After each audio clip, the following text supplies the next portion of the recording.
Spoštovani govorniki in panelisti, spoštovani gostje, dame in gospodje. V čast mi je, da vas lahko pozdravim na panelu o turizmu na konferenci Bled Strategic Forum 2024. Dear speakers and panelists, distinguished guests, ladies and gentlemen, it is my big pleasure to welcome you at the tourism panel at the Bled Strategic Forum 2024. After a brief introduction in Slovenian language, we will continue in the working language of Bled Strategic Forum, that is English. So, we are deeply honored to welcome such a distinguished audience today. I would like to extend a special welcome to Mr. Matevž Frangež, State Secretary at the Ministry of the Economy, Tourism and Sport of the Republic of Slovenia. Ms. Dubravka Kalin, Director General of the Directorate of Tourism at the Ministry of Economy, Tourism and Sport of the Republic of Slovenia. Ms. Maja, Olaj, Director of the Slovenian Tourist Board. And, of course, our esteemed guests. Ms. Natalia Bayona, the Executive Director of UN Tourism. Mr. Eduardo Santander, Chief Executive Officer of the European Travel Commission. Ms. Apolonija Oblak Flander, Director General of the Statistical Office of the Republic of Slovenia. Mr. Erwin Hinteregger, Chief Executive Officer at the IDM South Tyrol, and Mr. Tobias Pogorevc, the CEO of Helvetic Airways. Today, we will delve into the transformative power of data in shaping the future of tourism. Our focus will be on how data can drive sustainable growth and responsible travel, enhance the tourist experience, and support the well-being of local communities. We will start with the opening remarks from our distinguished speakers, Ms. Olaj and Mr. Frangež. Following this, Ms. Natalia Bayona and Mr. Eduardo Santander will deliver their keynote presentations, providing global and European perspective on today's topic. Next, we will have a brief discussion and a Q&A session with both presenters. And to conclude, we will engage in an insightful discussion with 4 expert panelists with participation of you, our dear audience. With that being said, I believe we are ready to begin. Please join me in welcoming on stage the Director of the Slovenian Tourist Board, Ms. Maja Olaj, with the warm applause.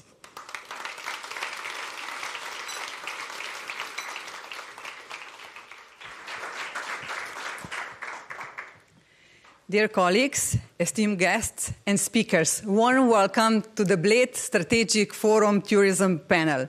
It is a privilege to stand before you today. We are navigating an era marked by unprecedented challenges: climate change, evolving customer preferences, a shortage of skilled workers, geopolitical tensions, technological advancements, health crises, and even armed conflicts. We can no longer afford to only react to the rapidly shifting landscape around us. It is time to move from a reactive approach to a proactive strategy.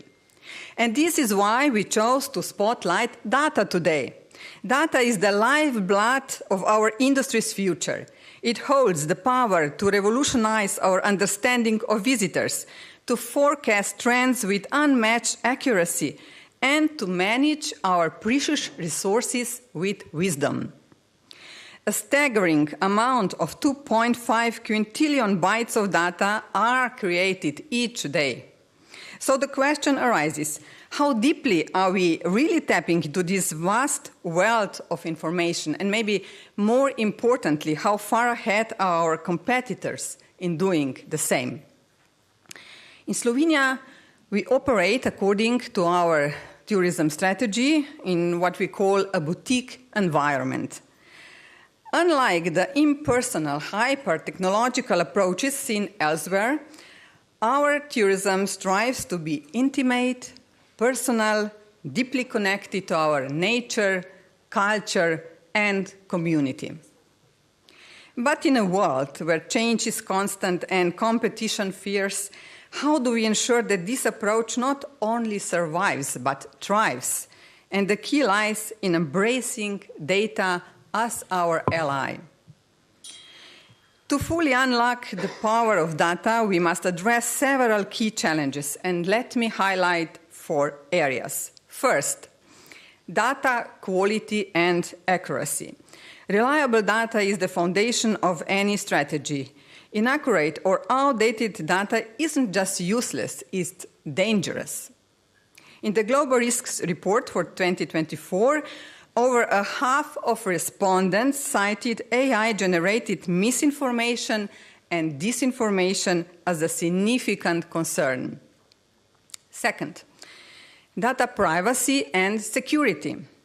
In today's data-driven world, safeguarding data is essential. Trust is our most valuable asset, and protecting our visitor information with the highest security standards is non-negotiable. Third, data accessibility and transparency. For data to be truly valuable, it must be accessible to all stakeholders. Data needs to be shared openly and fairly. And fourth, skills and capabilities. Data's potential is only unlocked when we know how to use it. We need to make sure that everyone from managers to frontline staff knows how to fully use data. And let's look at some facts. Our 90% of tourism enterprises in Europe are small and medium enterprises. In Slovenia, that share is close to 100%. The Statistical Office of Slovenia states that only 26% of employees in accommodation and food service activities in Europe have above basic digital skills. And this number is even lower in Slovenia, only 21%. Data also shows that last year, in accommodation activities, employees in only 34% of enterprises in the EU performed data analytics. In Slovenia, only 13%. And only 4% of enterprises used business intelligence compared to 16% in the EU. So these statistics reveal gaps that all stakeholders must address with the right approach and resources. At the Slovenian Tourist Board, we wish to contribute by developing the National Intelligence Hub, a resource to empower the industry. We envision this hub as a powerful engine that transforms vast data into actionable insights. Intuitive and user-friendly, it will drive intelligent, sustainable growth and empower all stakeholders. Destinations will be able to use the hub's data to optimize tourism flows, benefiting local communities and visitors. Then state actors will gain insights for strategic decisions on legislation, funding, and also national marketing. And third, businesses will find new opportunities to improve efficiency, drive economic success, and empower employees. The hub's data will also strengthen the green scheme of Slovenian tourism. It will help us track progress and find areas to improve. With this data-driven approach, we can ensure our sustainable efforts make real impact. At the Slovenian Tourist Board, we are already harnessing the power of data. We use it to supercharge our digital content marketing. Relying on data, we ensure our messages reach the right audience, resonate deeply, and create meaningful connections across all channels. And this spring, as you know, we introduced Alma, our AI-powered virtual advisor, the first of its kind in Slovenian tourism. Why is Alma truly special? Because she's built on one core principle. Quality input is bedrock of quality output. Alma is drawing from the Slovenia.info database and our 50 verified and carefully selected Slovenian tourism websites. As such, she provides visitors with relevant, accurate, and updated information in 7 different languages. So, dear ladies and gentlemen, esteemed colleagues, let me leave you with my final thought. The future of tourism will not be shaped by those who follow the trends, but by those who harness the power of data to set them. The challenges before us are many, and the temptation to feel overwhelmed is real, but the time for hesitation is over. And before I conclude, I sincerely thank our distinguished speakers for sharing their insights today. I also extend my heartfelt thanks to everyone joining us in person and also online. So the next chapter of tourism is, I believe, ours to write. With data as our guide, let's create a future where our industry thrives and communities prosper. Thank you for your attention and have a wonderful day here in beautiful Bled. Thank you.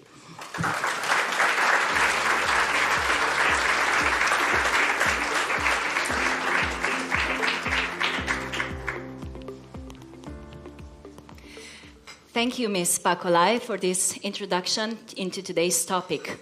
Next, let's give a warm round of applause as we welcome to the stage the State Secretary of Ministry of Economy, Tourism and Sport of Republic of Slovenia, Mr. Matevž Frangež. The stage is yours.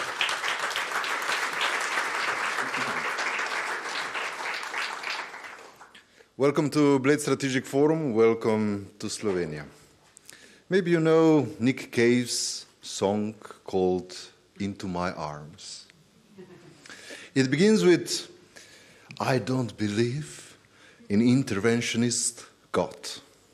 But honey, if I did, and this is my addition, I would believe that the God special creation was this combination of magnificent divine scenery, breathtaking locations, nature, our wine and culinarics, a lot of even unicorns breeded in Slovenia. Okay, they don't have the wings and the horns, but the Lipizan horses are in fact the most artisan horses in the world.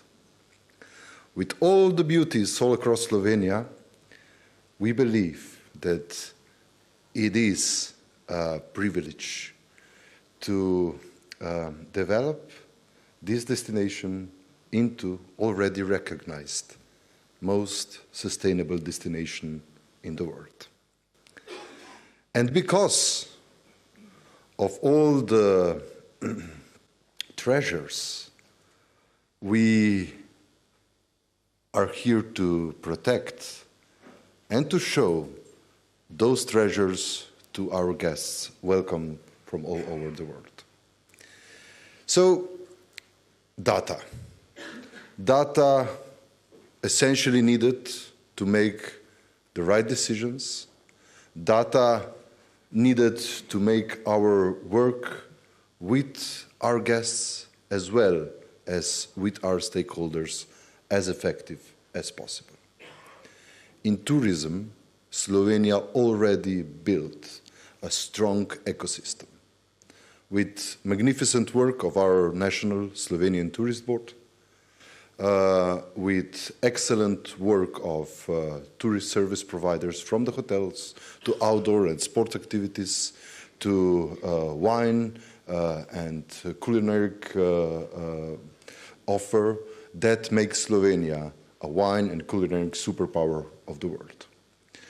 With all the locations, with several and different strategies, because our guests in the western Alpine part are totally different than in the east. So it is our strong conviction that we have to invest in our data, and that's why Slovenian Tourist Organization already establishes the National Tourist Database in order to provide data in real time, providing possibilities to all the stakeholders in Slovenia as well as from abroad to make proper business, marketing decisions and even political decisions based on the data we can trust in. This is also the reason that we are, in fact, on the peak of one of the biggest investment cycles in Slovenian tourism, dedicated to the sustainable nature of those investments, both in accommodation, sport and outdoor programs all across Slovenia, as well as in improving our public tourist infrastructure. The data so needed to make the combination of those beauties as sustainable as possible, to provide not only the pleasure to our guests, but also to the satisfaction of our local residents, that in fact prove the old phrase we have in Slovenia that the tourism consists of people. But there is one thing we cannot measure. Slovenia is the only country in the world that has the word love in its name. It cannot be measured. We don't have the metrics, but it is the love to your profession, to your guests, to provide the best possible hospitality services that drives Slovenian tourism forward. And until we find the proper measure and proper metrics to measure love, I suggest that we agree on an, let's say, at least temporary measurement. I suggest that we acknowledge that Slovenian tourism is powered by 100% Slovenia. Thank you very much, and I wish you a great discussion, and welcome the keynote speakers that will follow. Thank you.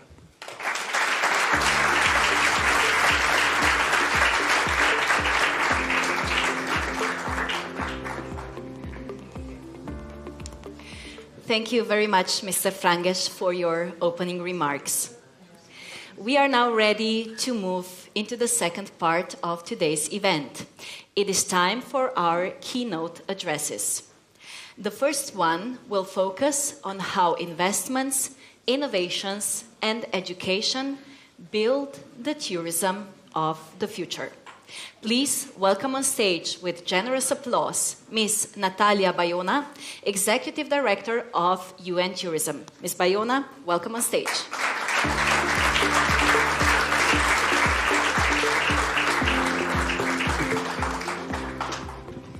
Good morning, everyone. Thank you so much, State Secretary. Thank you so much, Director of the Tourism Board. Of course, to all the colleagues. I have to say that we have one Slovenian in UN Tourism, that is Nina, in the second row. Thanks to Nina as well. We're working together, and we are here in this gathering thinking about the future of tourism. Eduardo, you're my partner today. And I have to say that I have to start with love, no? Because we are in the love country. So I loved your both interventions because it's a very nice mix. At the end of the day, today, in the world that we are facing, there are two challenges.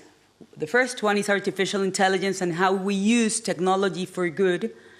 And the second one is how we empower the most human economic sector, that is tourism. So how we bring humanity, how we bring the hospitality into the correct place to lead by example in a moment where we see a lot of geopolitical tensions, but at the end of the day, we see a lot of over-tourism. When I have to say that during these holidays, I made a lot of new friends from the media, because from all around the world, no matter where, from the New York Times, the Washington Post, to China Daily, so from all around the world, all the journalists have been asking the same.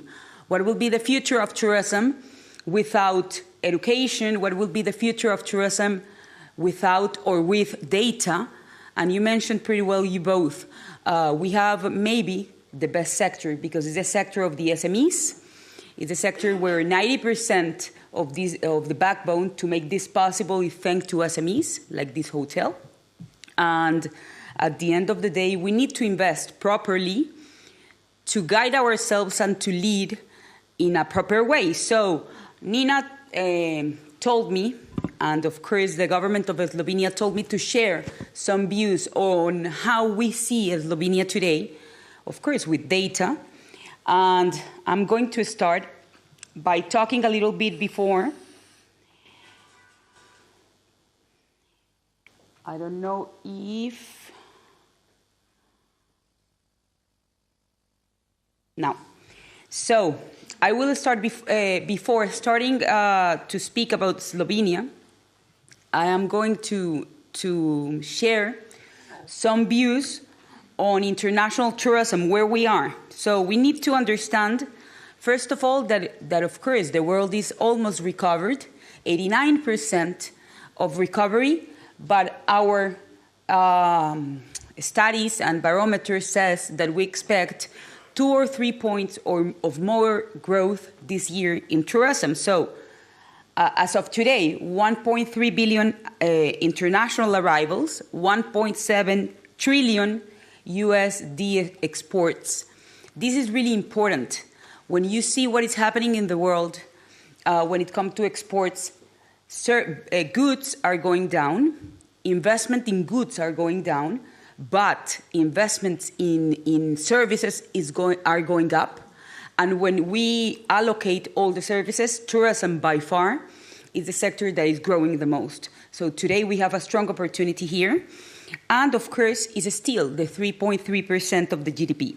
Where we are, our beautiful Europe allocates 55% of the whole tourism, international tourism. This is a strong responsibility because, of course, we are leading the way in this region.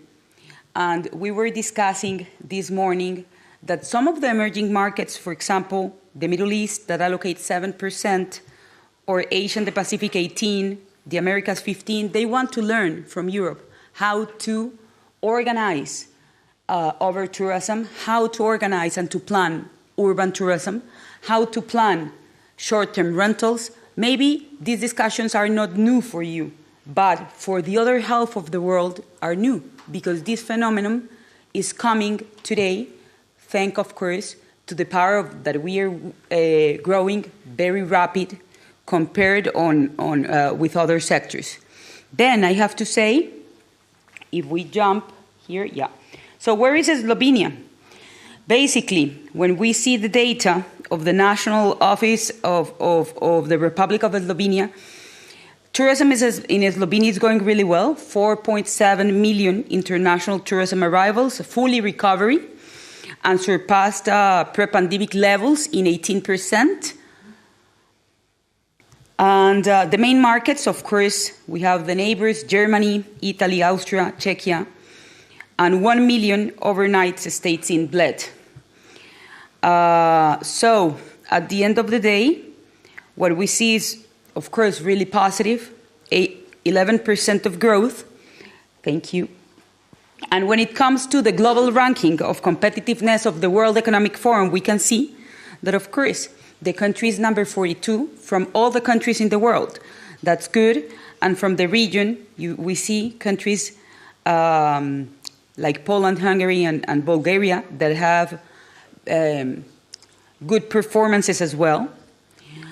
So at the end of the day, what we see here is a positive panorama, globally speaking and nationally speaking. And when it comes to investments, so in UN tourism, we really believe on the power of investments. So for the investment side, all the reports, all the data that we got is through a partnership with the Financial Times.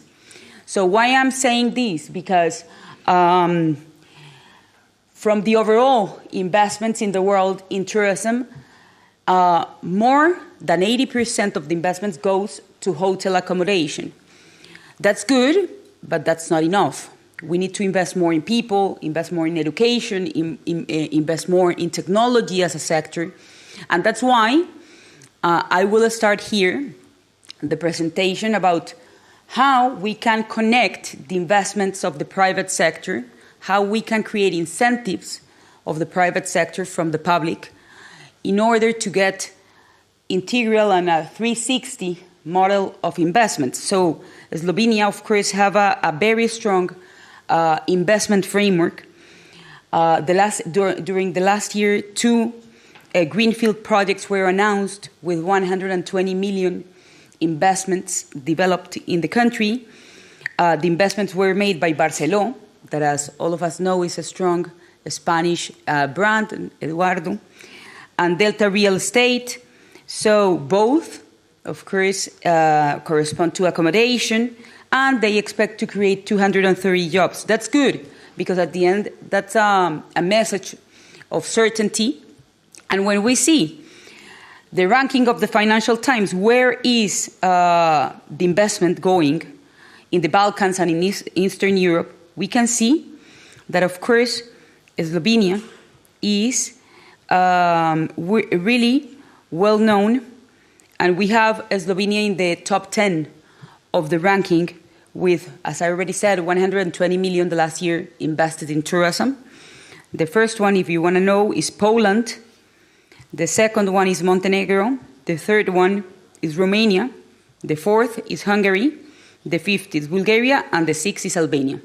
So why this is important? Because, of course, Slovenia has a strategic location. I already mentioned that the neighbors that are strong neighbors, Germany, Austria, Italy, are the ones visiting Slovenia. So the strategic location is crucial when it comes to investments and to promote investments to the private sector. So, of course, the port on the Adriatic Sea is crucial as well, because when investors are coming, they're not only thinking about building a hotel, it's the overall ecosystem. So, of course, having a port make easier a decision in terms that you can bring logistics through there, cruises through there, among others. Of course, the economic growth and stability. There's a GDP projected by 2%, and, of course, the attractive investment climate. There's a low taxation, 19% for corporate tax, and Slovenia ranks 37th from all around the world in the World Bank Index for doing business. So this is crucial, and maybe this is very much about global economics, but at the end of the day, tourism is an economic sector. So we need to bring these data all around if we want really to bring international brands, to bring international investors to the country. And then, of course, I am not going to talk about these, but I really love these, my dearest State Secretary and my dear Director of the Tourism Board. Maybe Slovenia is one of the most modern countries when it comes to digital transformation and the green transition incentives.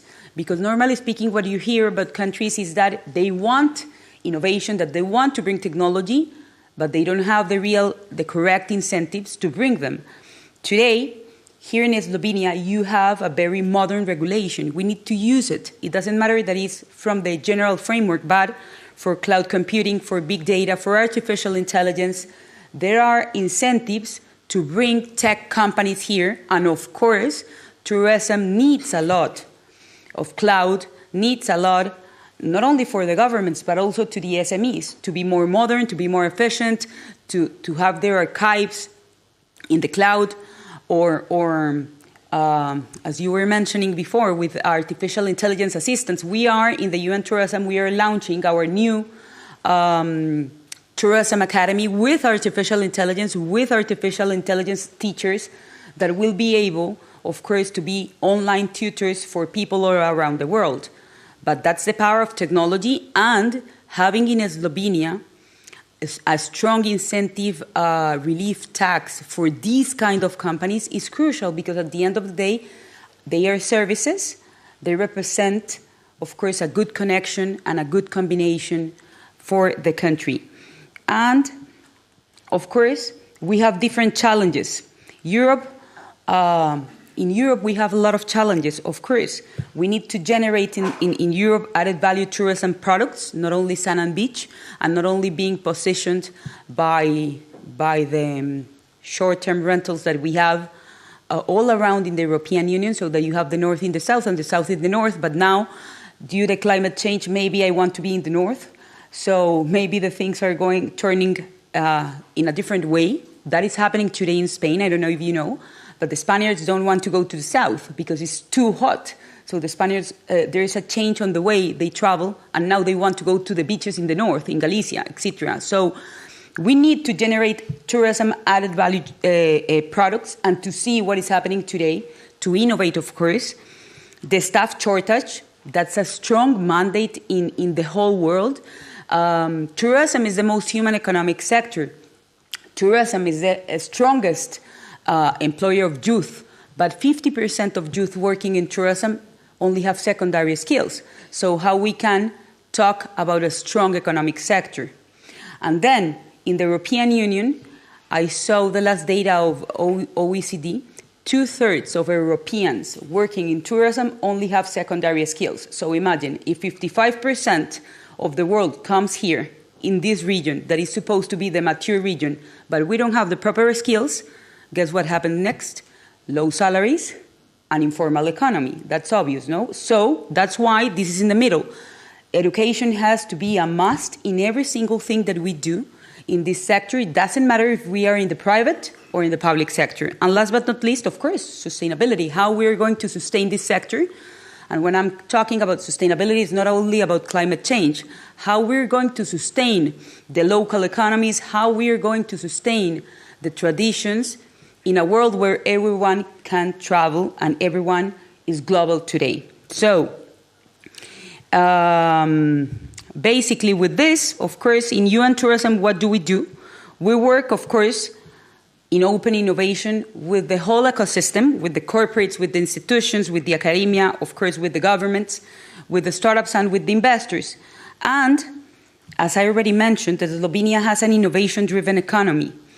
And Slovenia ranks 33 in the Global Innovation Index. That's good. From all around the world, you are in the top 50 of the top innovators.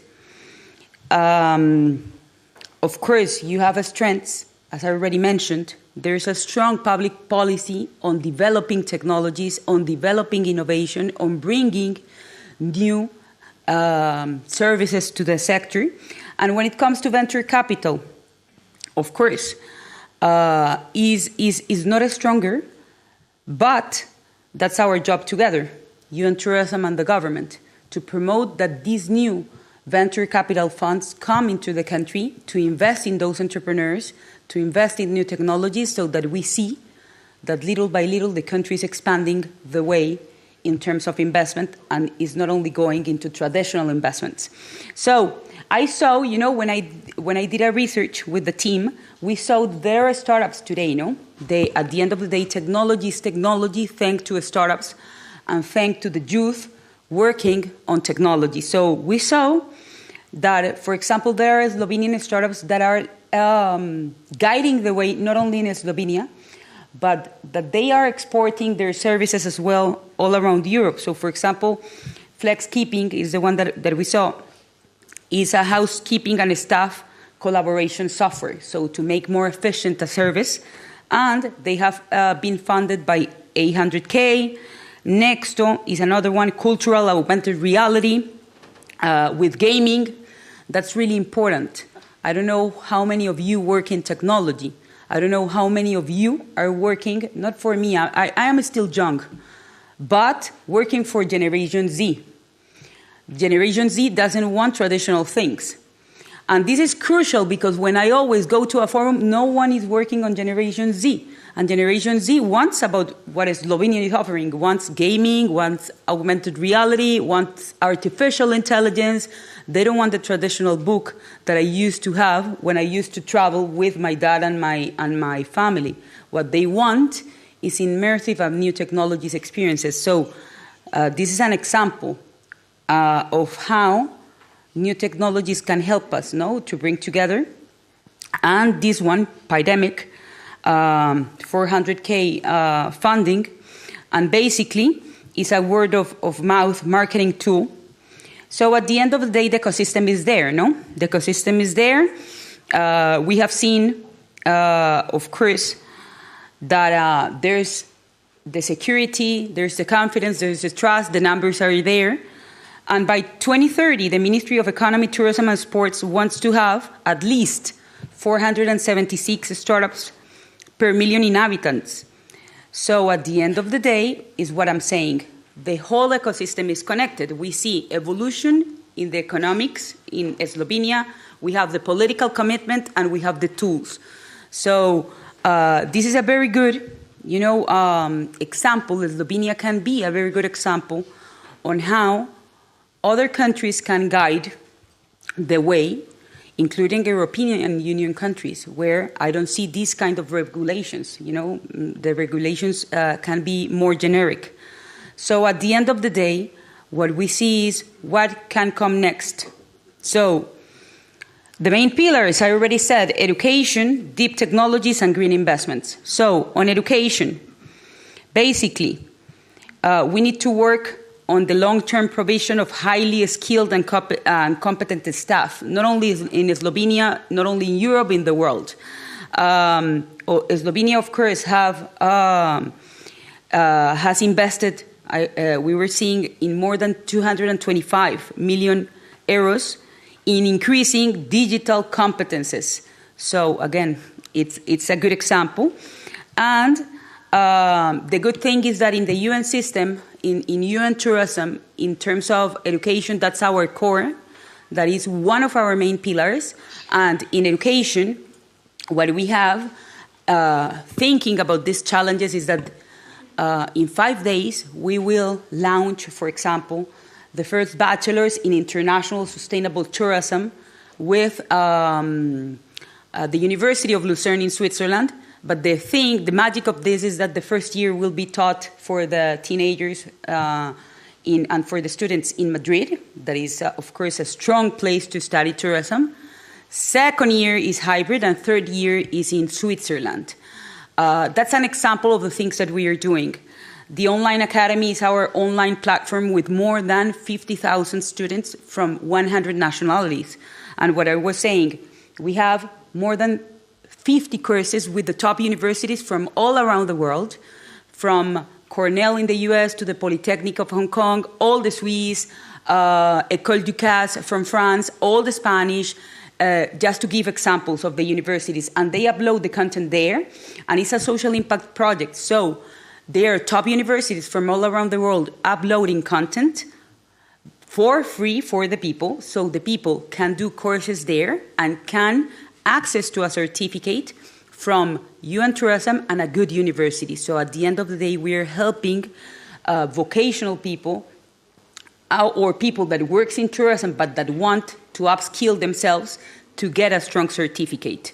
We have different projects as well on creating academies. We are helping the government of the Kingdom of Saudi Arabia to create their own academy, to help vocational training. The same in Uzbekistan, in the Dominican Republic. Why I'm saying this? Because, of course, this is a message to use us.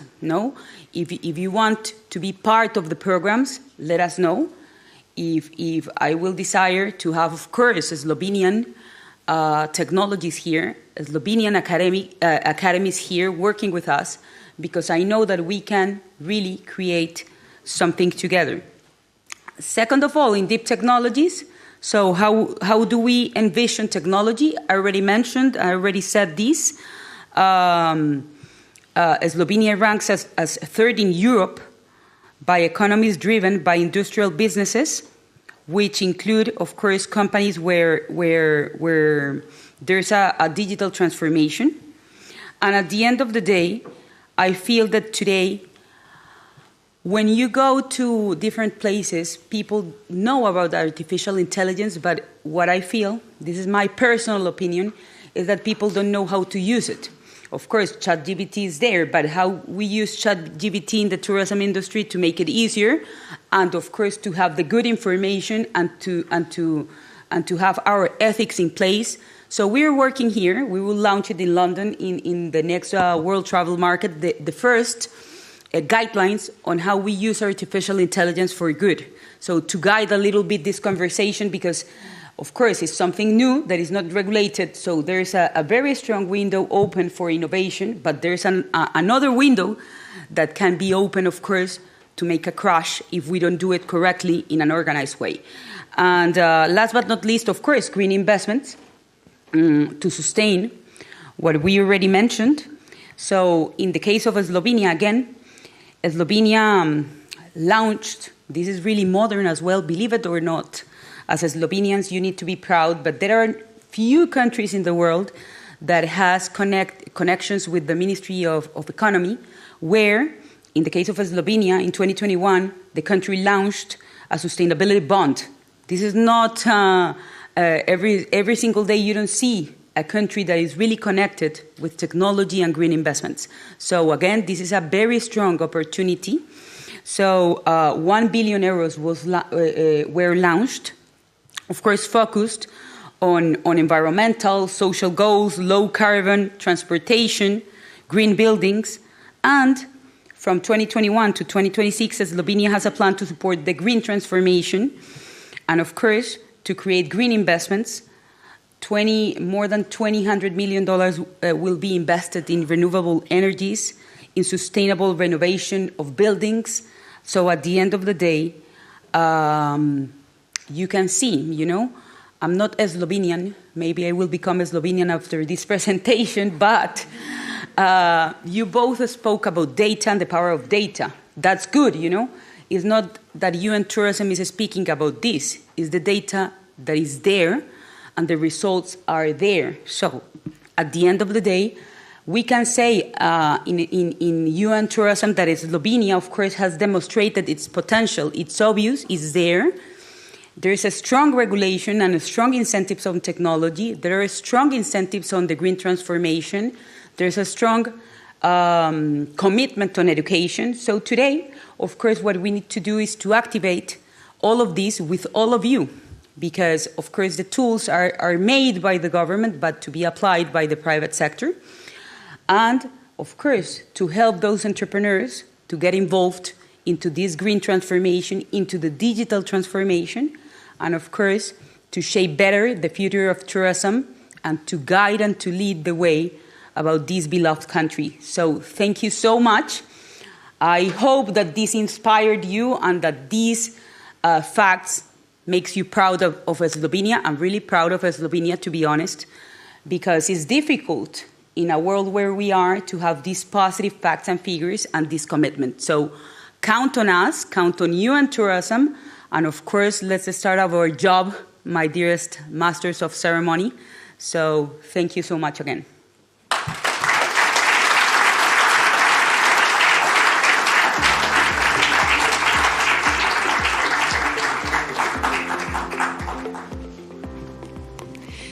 Thank you very much, Ms. Bayona, for this presentation. I think we can all agree that we love this data.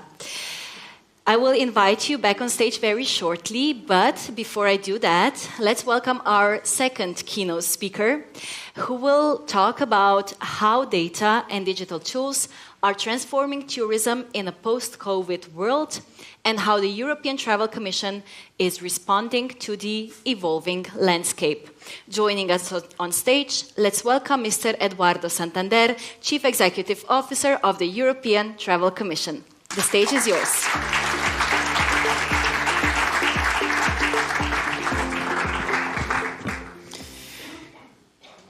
Dobar dan, dobro jutro,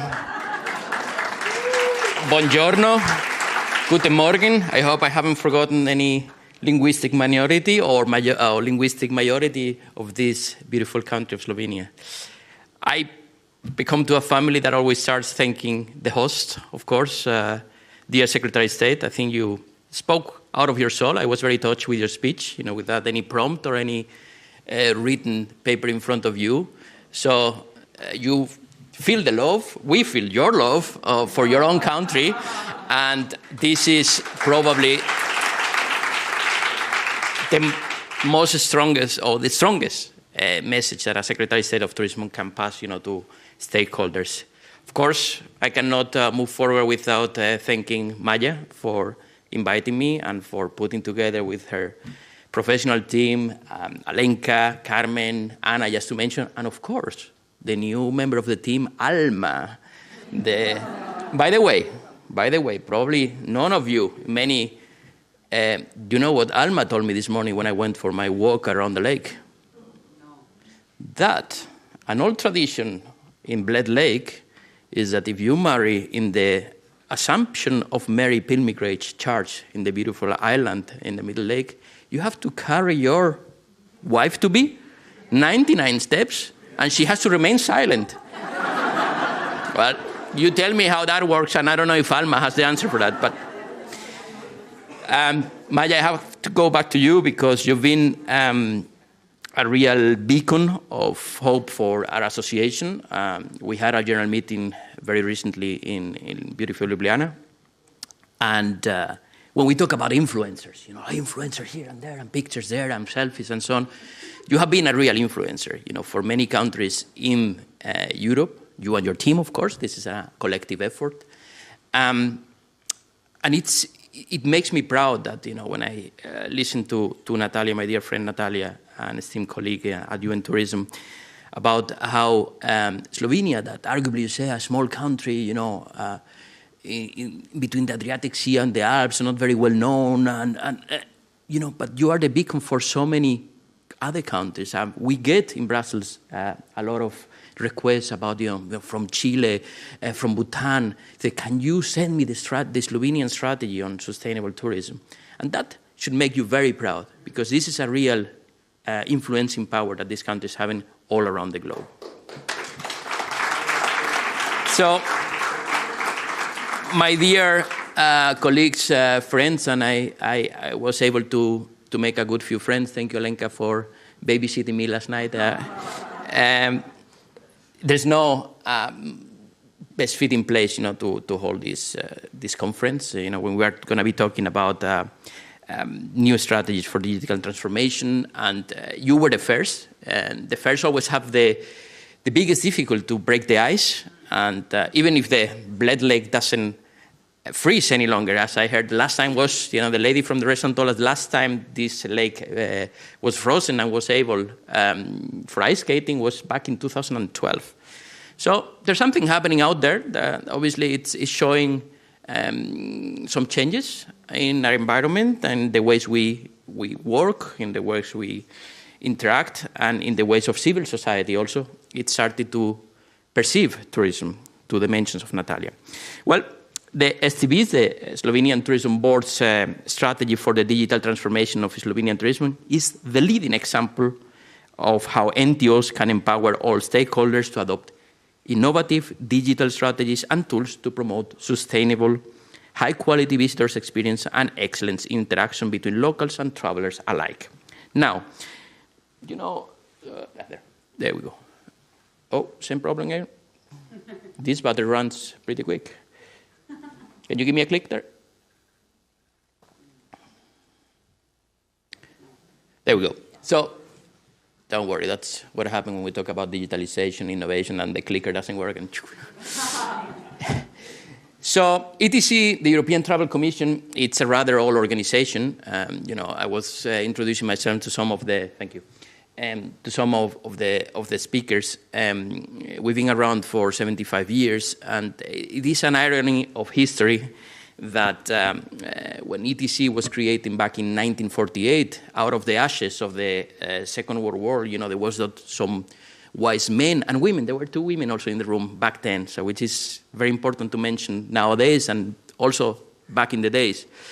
There were some people thinking that tourism can be a catalyst for innovation, for recovery, and for something very important, particularly for me, that is social cohesion. After the Second World War, we had a destroyed Europe with a lot of inequalities, with different economies running at different speeds, with countries that have been destroyed, countries with winners and losers. And there is a paradox that we live, obviously not in a post-war situation, but there is armed conflict in Europe again. We live until the threats, and I was paying attention about the program. I don't know if some of you had the chance to listen to some of the speeches of the forum, that we live in a world which is becoming complicated and challenging and full of unresolved conflicts and lack of cohesion. So I do truly believe, and I was saying this morning over breakfast during a chat with another speaker, that I remain very optimistic. Despite the, like Natalia being bothered her whole summer by New York Times and China Daily, willing to find the evil in tourism. Without tourism, we'll be in a much worse situation. Not only countries like Slovenia, but my very home country, Spain. It's still by far the industry of people, 10% of GDP, 25, 30 million jobs in Europe, and definitely, the biggest powerhouse for social cohesion of Europe. It is incredible that I went to cut my hair the other day, and my hairdressers told me he had been this summer in Spain, in Albania, and in Scandinavia, making like a little tour. How far have we come that, a barber can go on holiday, visit places, and so on? This is the product of modern democracies, of a lot of hard work, and we should not forget what the role of tourism has played in all these advances. So we have, since the beginning and the dawn of the internet, ETC started with the visit.com, Visit Europe. We were the first one like 20 years ago, 25. Then all countries started to copy worldwide the Visit domain. Then we were the first, with regards to access to data. As you know, Maja, we were the first, with creating a dashboard for tourism data. I will talk about that later. But, our role has been and is today to be that avenue for NTOs, DMOs, stakeholders from the private sector, to have a safe haven of conversation, of cooperation, exchange of best practices, and definitely collaboration. We knew, and I would not like to talk too much about pandemic. It always hit that kind of negative button in our bodies, that we learn to work together, forced by bad conditions, and we should not repeat that in a sense that. Now there is a lot of, again, competition, again, not willing to share, and this is something that we need to tackle. Now, as outlined in our strategic framework, and this is something, by the way, that it's available to all of you, our current mission of ETC is to ensure that Europe is the world's most competitive, sustainable, and inclusive destination by 2030. We believe that digitalization and access to data will be powerful tools in achieving this goal. Okay, this is not a secret, but the problem is, how are we going to do this? This is a nice claim, a nice mission, like we always have these kind of things. How are we going to do this? Well, let me give you, it's working now. Just let's look back a little bit, and I'm going to admit a huge mistake that we did after the pandemic. After the pandemic, we were all in crisis mode, and we wanted to fill our hotels to keep our stakeholders, our local population, our citizens pleased, and go back to normality, go on holiday, spend money. Well, we make a wrong estimation. We thought that people will travel like crazy for 2, maximum 3 years after pandemic, and they did.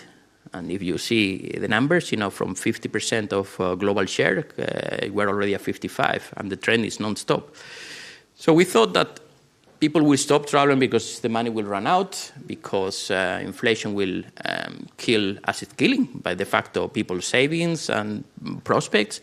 But we didn't count with something, the power that tourism has on people, and that we discovered that people are willing to save in other aspects of their lives. They don't go for dinner at home, like outside, or, but going on holiday is still a sacred thing to do, and they prefer to save money for that and to keep doing that. So now it's a matter of how are we going to face this exceeding, on average, pre-pandemic levels of tourism, which is perceived and reported by media as a pejorative thing. Or it's like practically tourism is becoming a scapegoat of many problems that had been there. We talk about the problem of housing. We think that it's all related to tourism. There was a problem with housing and with real estate starting 25 years ago, when nobody was talking about over-tourism. We were only talking about growth and jobs at that time. So we have to also develop mechanism of defense of our own industry, and also justifying scientifically, empirically, and in a way that we can demonstrate the value in economical terms, in social terms, and definitely also in the contributions that we do to the cohesion that I was referring before. So from the slide, you see that we have Natalia depicted us with a graphic there. We have surpassed the levels of pre-pandemic.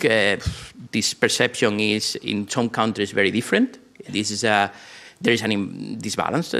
This is not equally in the whole geography of Europe. Some countries are doing very well. Some countries are not doing great, or they could do better.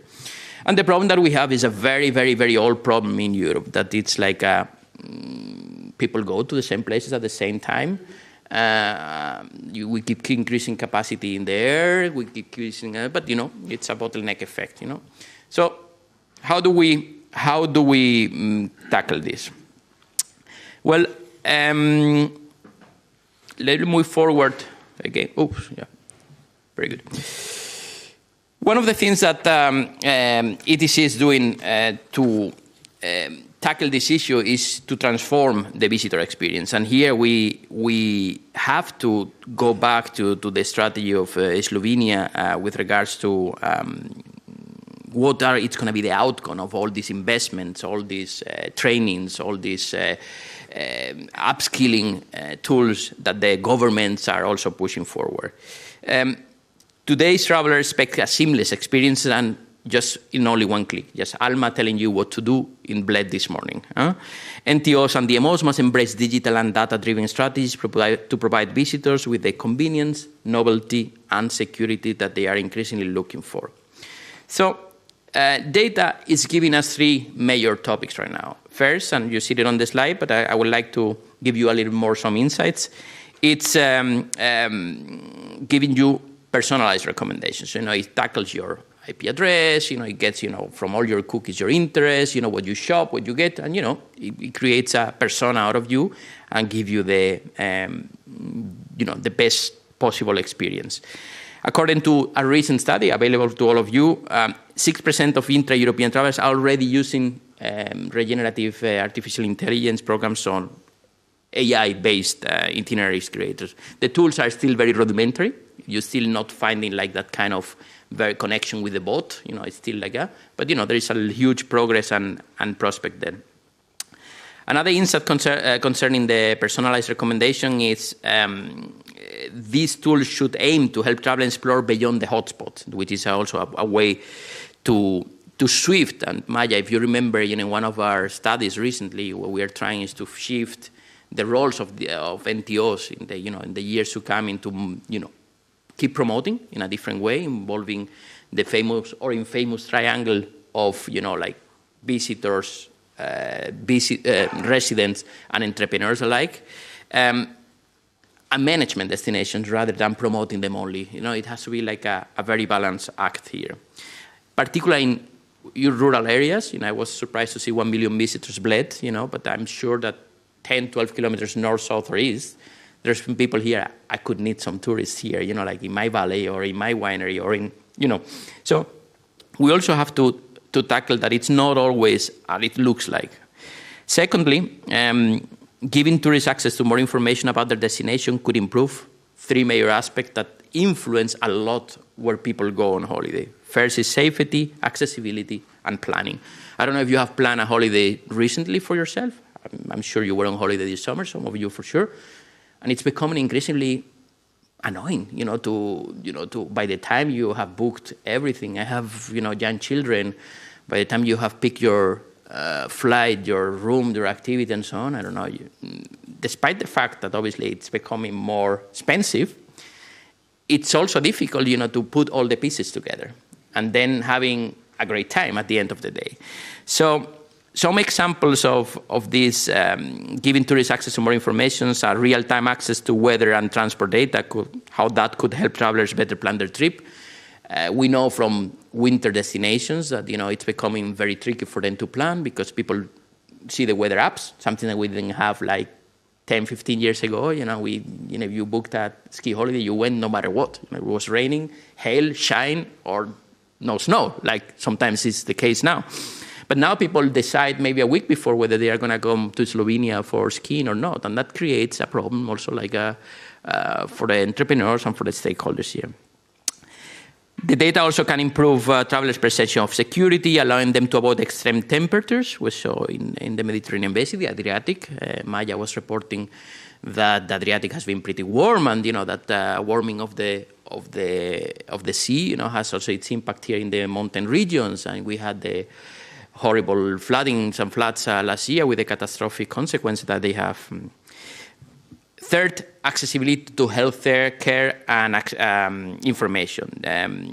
Some people are starting to worry about, their medical conditions, or so they want to. Moreover, the issue of accessibility, because with sustainability, we have forgotten that, more than 2 billion would be people in the world live with any kind of accessibility issues or any kind of thing. Plus their family and friends, so that's a lot of people.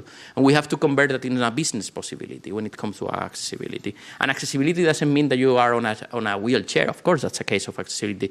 It means many other things. It can be that you are traveling intergenerationally with elderly people and children at the same time. And finally, as you see, we found more information about location, historical sites, and cultural landmarks. So what we call immersive experience. Some best practices that I'm actually next week in Dublin, as they are finally putting the theory on practice. So they are some destinations are using virtual reality, artificial augmented reality experiences, and just to create this immersive experience in destinations in a way that hasn't been done before. It's pretty much in an interactive but also hybrid way, whereas you are visiting the place at the same time, and there is a huge engagement. So you see, what we're good at ETC is putting together best practices so that others can learn from there, and also pass the information available, to develop technological solutions.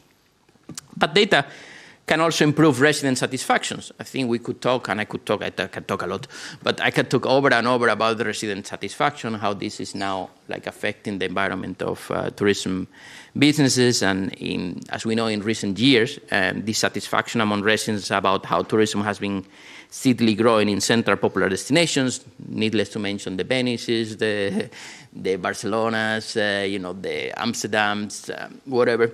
And I would like to give you an analogy, because I'm sometimes very, very reluctant to talk about a problem that is only ours. I remember when I was a child, I could play on the street because there were no cars. We would play football on the street. That's where some Spanish players are good, is because they learn to play football not in a pitch. They learn to play in a plaza, in a piazza, in a square, where it's tricky and you have to dribble other people passing, the police can run behind you, and, so you get faster. But what happened with in the 80s and 90s, we saw an increase of cars in the European roads by 80%. So it was not like we doubled it, we increased it by 80%. And that had a lot of consequences on regulation, order, infrastructure, and let me place some rules and sometimes even fines. And this is where tourism is going, in my opinion, is that, we have to create a new frame. We're not going to tell people, you cannot travel. We had that in the pandemic and nobody liked that. We can also be in the airport with, someone from the tourism board looking at the tourist, you look like a good tourist, come in. Go back, we don't want you because you're coming here for, trampling and drinking and, disturbing the local order. You see, this is a concept of, of scalability, of something that goes beyond. This is an interdisciplinary problem that we have to solve in a multi-stakeholder approach, like the Secretary of State was mentioning before, that we need really to work together. Not only we have to leave our silo of, tourism is the best for humanity, a catalyst for peace. It is, of course it is. But we need to talk also from people, from the transportation, infrastructure, energy, because it goes beyond that. How, obviously, this technology is going to help us and is with new metrics. Measure the positive impacts of tourism has been one of the most difficult exercises because, it's that kind of intangible. It's the love of, I feel, Slovenia, okay? How do you measure the love? How big is your love? We don't know. We don't know unless you ask people, unless you really say, did you really enjoy your stay here? What did it bother you? Was that ice cream not good enough for you tonight or last night? Or, what is it that is it? Was it the hotel maybe not speaking your language or, you didn't get what you wanted? We're becoming also all very demanding. And again, let me tell you something, going back to the traffic and cars. When we are in traffic and we say we are stuck in traffic, what we are saying is you are traffic too. You are not stuck in traffic. You are inside the car and you are part of the traffic. The same way that when you are in an overcrowded, in an over-tourism labeled destination, you are also a tourist.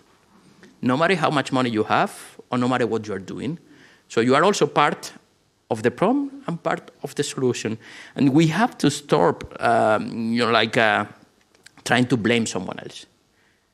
Now there is a trend to blame sharing platforms, Airbnb and co. Listen, they're sharing the problem and they're sharing the consequences of what overcrowding and the real estate and the housing problem. But the housing problem has been existed for 35 years in many places. First in London and Paris, they started blaming the foreign investors. First there was the Russian oligarchs.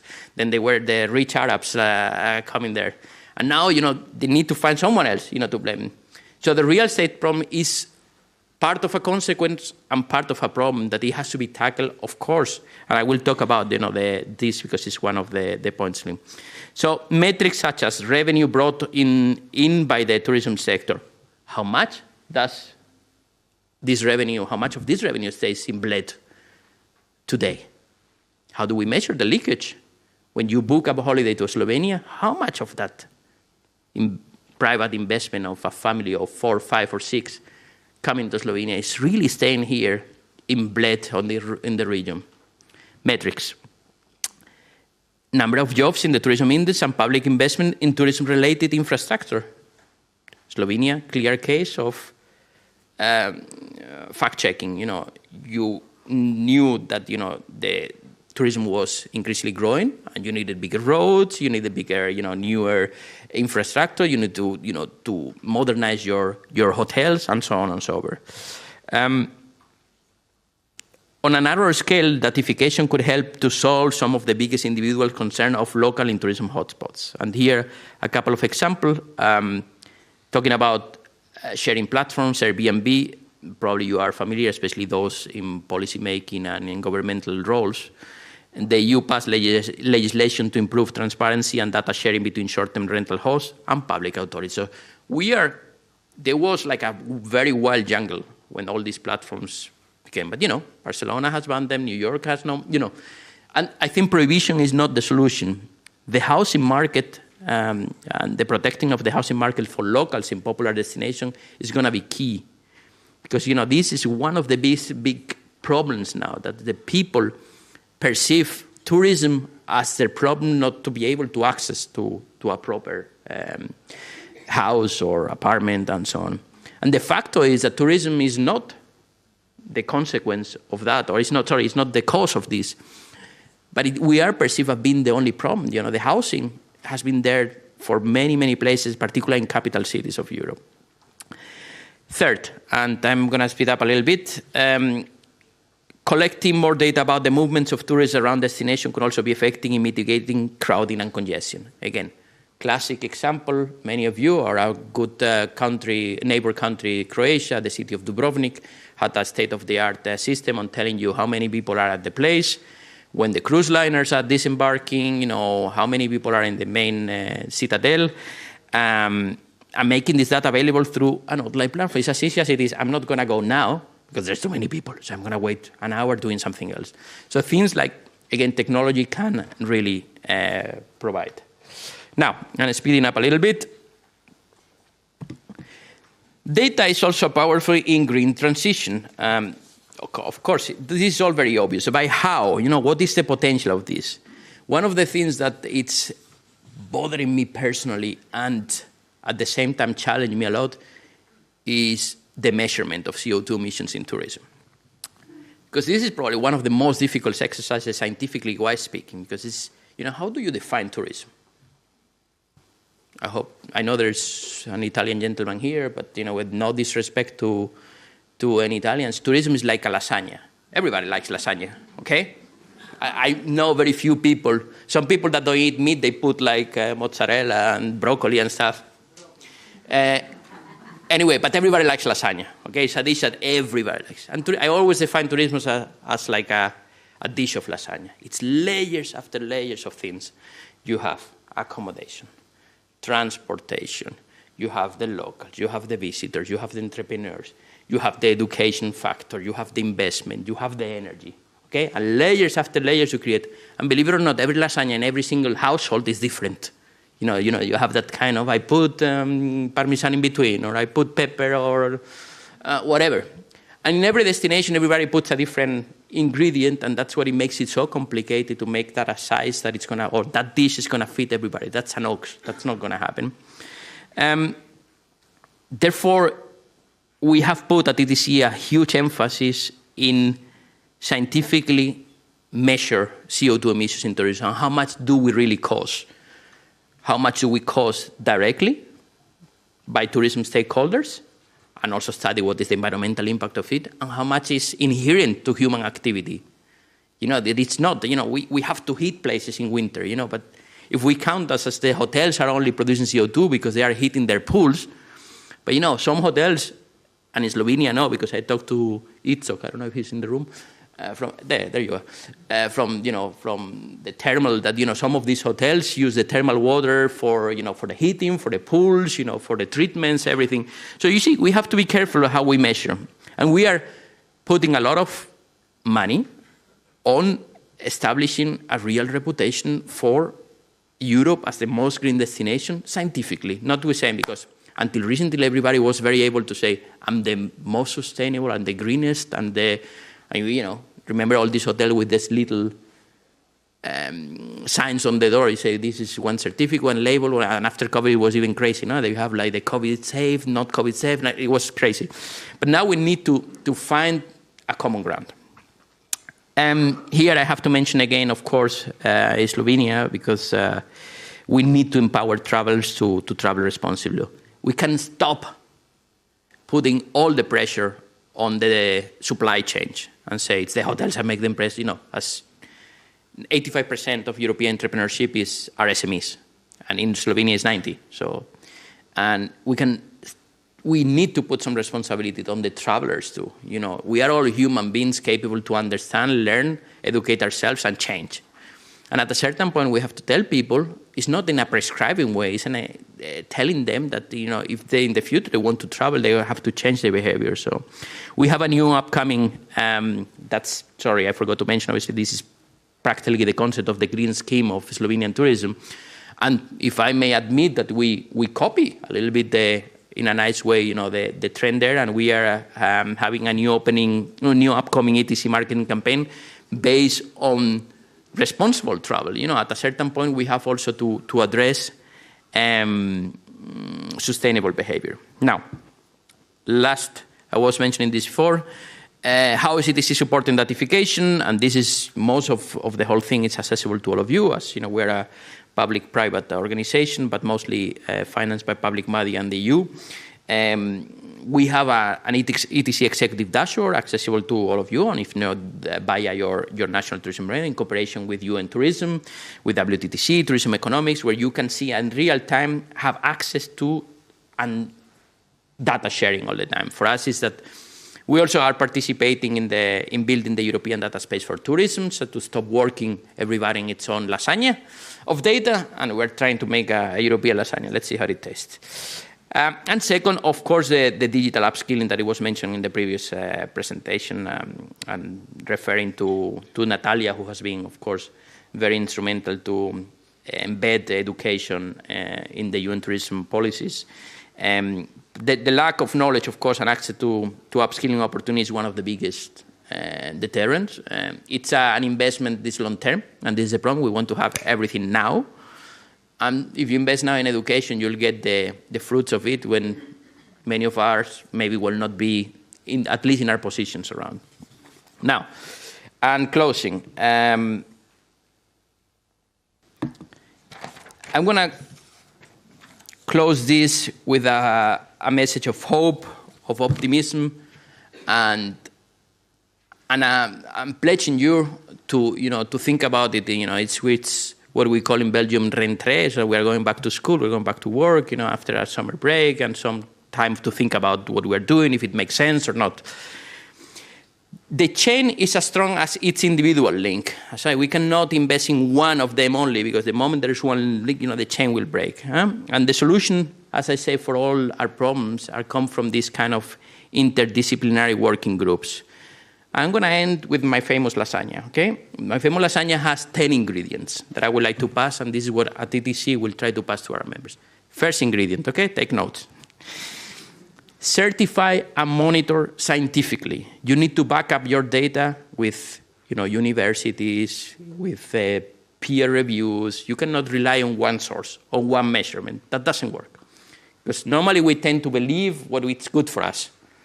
It's like with the media. You tend to read the news that you like. The other ones you don't read. Cultivate the workforce. People first. People first. Prioritize communities. If you are going to have a new strategy for tourism, if you're going to do anything in Bled, in Slovenia, you have to talk to the people first. Actively involve with them. That it has to be like a common voice from the civil society. Align visitors. I said what I was saying. The visitor has to be addressed in a way that we haven't done before. We were like prescribing them. You remember in the days we went to a travel agent with a catalog. Here's the menu. Choose. Cruise in the Baltics, French Riviera, Cancun, whatever it was. And now it's not like that. We have to align them in their decision. Protect heritage, protect nature. This is climate change is now undeniable, and it's about, if you don't have the resources, whether it's, your natural resources or heritage, you have nothing. You can have the people, but you don't have nothing to show. Produce and consume responsible. This starts from home. It's not only in the restaurants. It's, it doesn't make sense to go to a super nice, sustainable restaurant if you at home, you keep not acting responsibly. Calibrate infrastructure. That's one of my favorite ones, because sometimes you don't need to reinvent the wheel, or you don't need to build new hotels. You just, to calibrate it in a way, how much residents, how much visitors are you expecting, and, what you have to offer them. Govern effectively. This I have to look at you, Mr. Secretary of State, because we need people like you, with the courage to mention things by their names, and not starting to say, okay, this is a political cycle of 4 or 5 years, and then whoever takes over, So we need more of that. We need more of things. And the most important thing in looking into the future is embed resilience. That we've been there. It's a crisis after crisis. And, we need to learn from there and act responsibly, upon them. I have the feeling that we have forgotten the pandemic, and, everything is valid again, whatever we saw.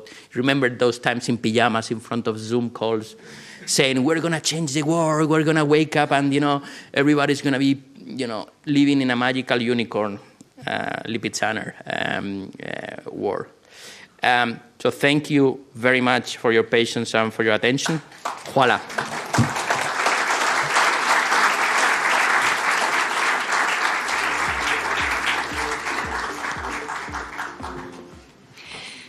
Thank you very much, Mr. Santander, for this keynote speech.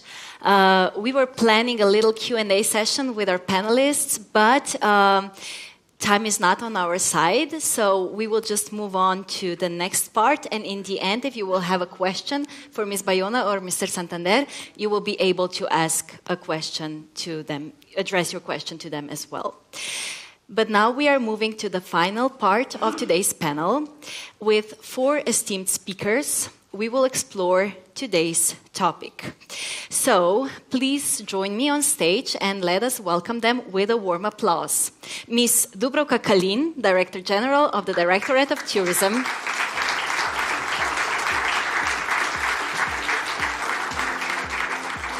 Ms. Apolonija Oblak Flander, Director General of the Statistical Office of the Republic of Slovenia. Mr. Erwin Hinteregger, Chief Executive Officer at the IDM South Tyrol, coming from Italy. And last but not least, Mr. Tobias Pogorevc, the CEO of Helvetic Airways, traveling to us from Switzerland.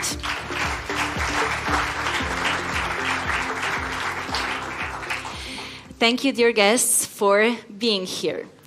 I will open this panel with a question for Ms. Kalin. In 2022, Slovenia adopted its current tourism strategy, and it identified 12 key challenges. One of them is improving data-based decision-making. We saw some critical numbers before in the earlier presentations regarding this. What are the most important measures needed to address the gap in this area? Thank you very much, Martina, for your questions. So I would say when I started to work in tourism, there was one old saying, location, location, location in tourism. I'm not saying it's not important, but I think we are coming in the era when we will start to say data, data, data. Because what we really want in Slovenia, and we recognize that in our strategy 22-28, that we expect to adopt data-driven decisions in destination management organization, in companies, but of course it's a little bit easier to say that to do it actually. So we started with simple steps across different sectors, and of course the Ministry of Economy, Tourism and Sport is only one of the many players and institutions in the whole area. But I would like to emphasize that the Slovenian tourism is now coming in to the point that storytelling and just inviting tourists, it's not enough. So we really need to start with data intelligence, with measuring things, because what you measure, you can improve. And first of all, you can manage it. And in our strategy, it's very important destination management, and now we are making big steps on that area. But of course, it needed to be supported also with data intelligence. So I'm really happy that together with STB, with Slovenian Tourist Board, also with the Statistical Office of Republic of Slovenia and other stakeholders, we started developing if you ask me, a very important business intelligence tool, which is called National Information Center. And I expect that this will make much easier for destinations and providers to make data-based decisions in their business. Because otherwise we will have to face really some hard consequences. Thank you. My next question goes to Ms. Oblak Flander, but before I said the question, let me congratulate you sincerely on the 80th anniversary of the Statistical Office of the Republic of Slovenia celebrated this year.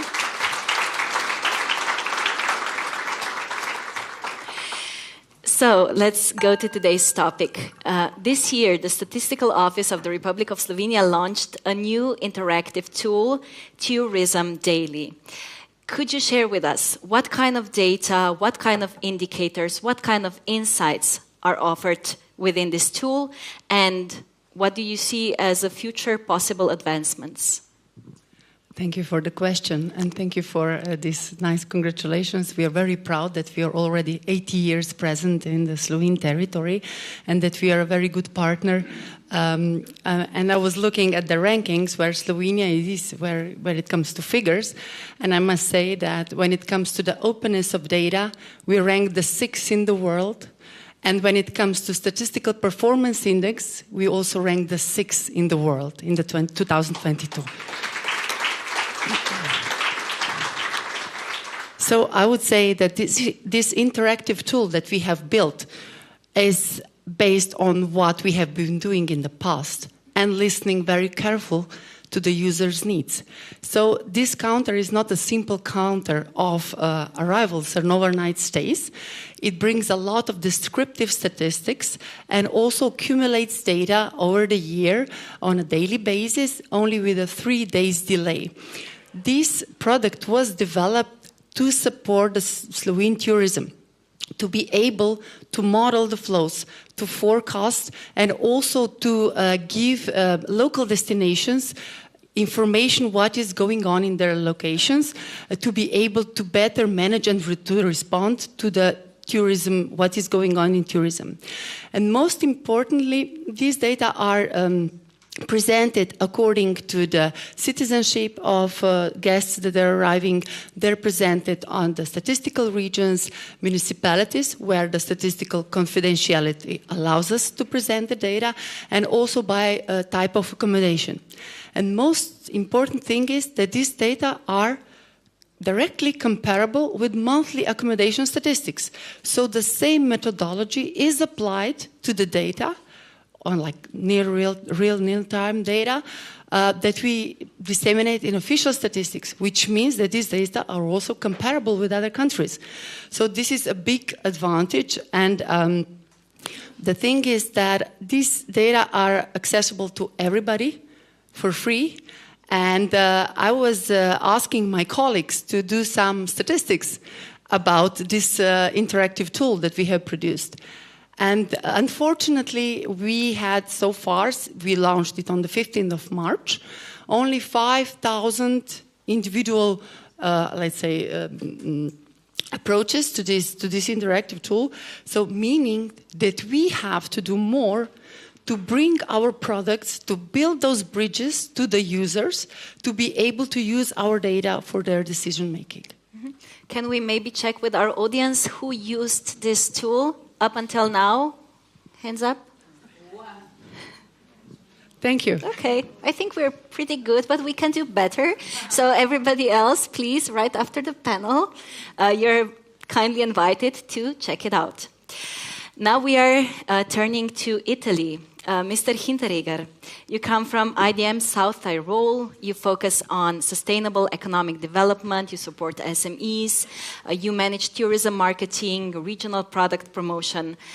Can you briefly share what your organization does, what is your vision, and maybe speak especially about the importance of collaboration among different stakeholders? Well, first of all, let me shout out a compliment to Slovenia in general. I'm really impressed by this conference, but especially by the development of the country in the last, let's say, couple of decades. It's a great example of integration, but also of contributing to future development. And you guys are doing a great job here. You're about 2 million people.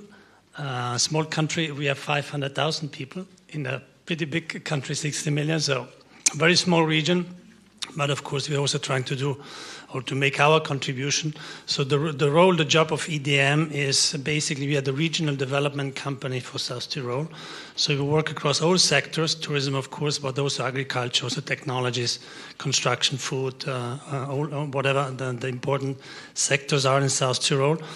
And our core vision we have defined as to be and we can debate that, to be the most sustainable habitat in Europe. So we don't talk about destination any longer. We talk about habitat, so a living space.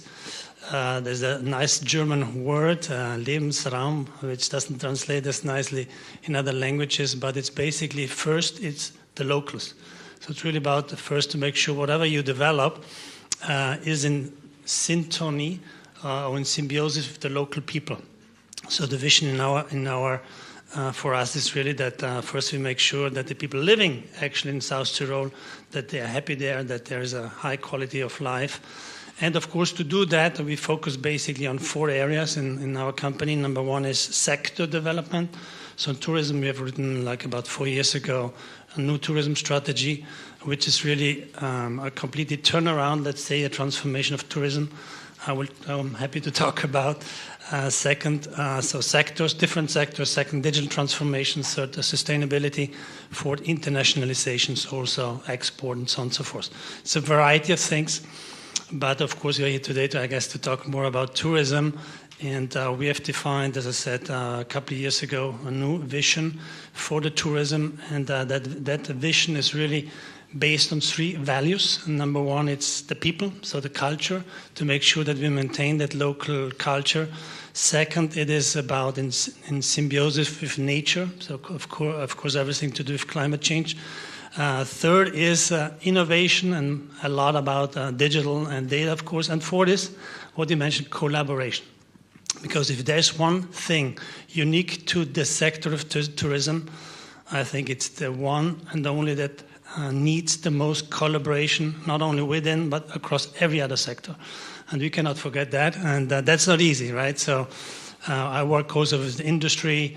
And so most of the issues we have in industry, automotive is quite important. In our region, it's very much a sector thing, right? But when you talk about tourism, it crosses every sector. And mostly it's about the local people. So we heard about over-tourism. I like to call it more overcrowding because in our region it's more about certain spots at certain times in the year.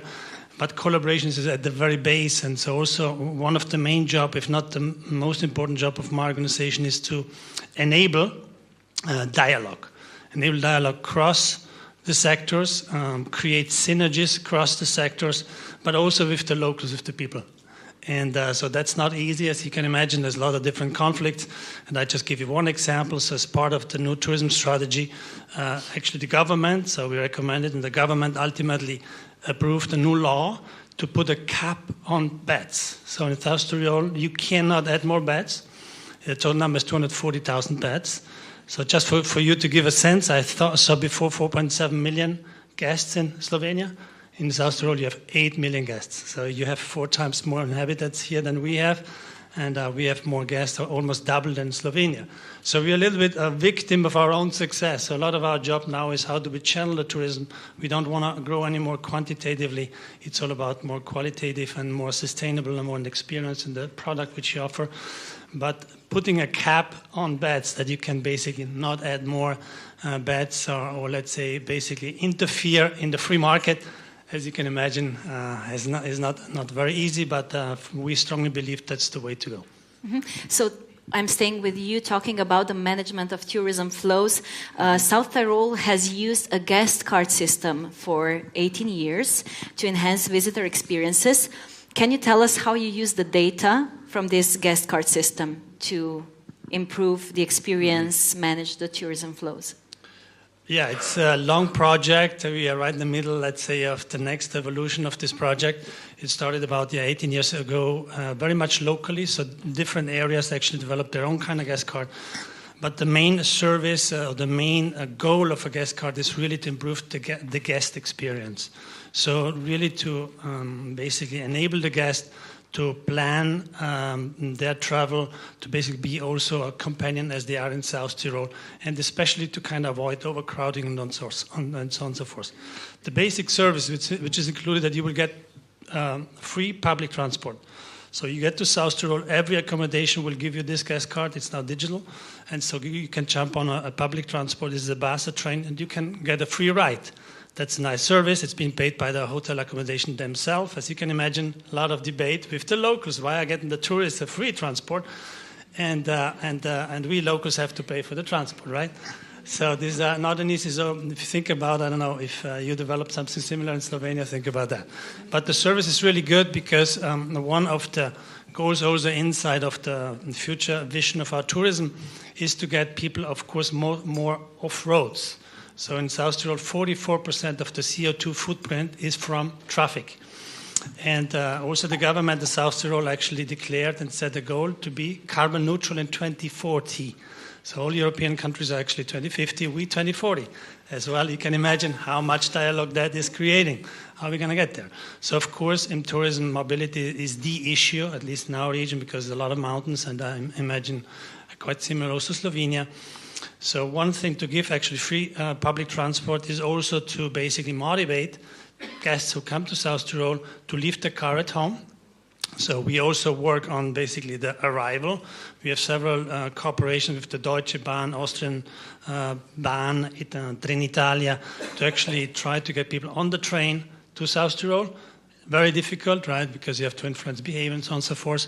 And then we on site, we also have like a last mile shuttle implemented. We have car sharing, and then of course this guest card to get people actually around on public transport. I have to say that the region has done a great job. I actually lived half of my life in other countries around the world, but in every tiny village you will have every hour a bus going up and down or a train.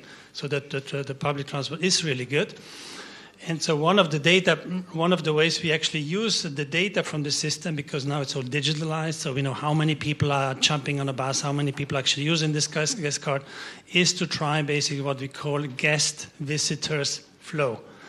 Highly complicated, very much analytical, a lot of bunch of data we have. We're working together with the university and scientists to basically, and a lot of data prediction, so you can actually predict at certain point in time when you're going to have an accumulation of people at certain points, to actually then, with a recommendation engine, we built in the last few years a digital ecosystem with a bunch of digital tools that then allows you also to personalize a recommendation. Don't go to Bolzano, because we know when it's raining, everyone wants to go to Bolzano to shop, or don't go to the Praxa Vilceo, which is the Lago di Braia, similar to Bled, very, very nice lake. Where we also have implemented in recent years some other things, because there are just too many people going in there just to take a picture. So there's a lot of data, but there's two things, also my experience from other sectors previously. Data isn't enough. Data is just the first step. You need a lot of tools and technologies with advancing at incredible speed. Every 5 years there's new technologies. And you need especially manpower, so skills, people who can actually do something with the data, right, to implement that. And that's really where our focus is. We have plenty of data. We have organized of the data. We have open data hubs. All the DMOs are connected. They have access to all the data. But the difficult thing is to activate the data. And with this digital guest card, it actually first time allows us to personalize the recommendation, to tell a guest, don't go to this location, to that location. We recommend alternatives. So with that, we can somewhat start to basically also guide a little bit, especially the overcrowded areas. Thank you. So that's data working in practice. Turning to Mr. Pogorevc, you come from aviation industry. How do you see the data collection and processing shaping the future of air travel? And which strategies are airlines adopting to stay competitive? Thank you very much. Hvala lepa. Preden povem nekaj na data collection in aviation, bi se vam zahvalil, da sem lahko tukaj. Kot Švicar s slovenskim korenimi sem zelo vesel, da lahko danes delim moje skromne izkušnje.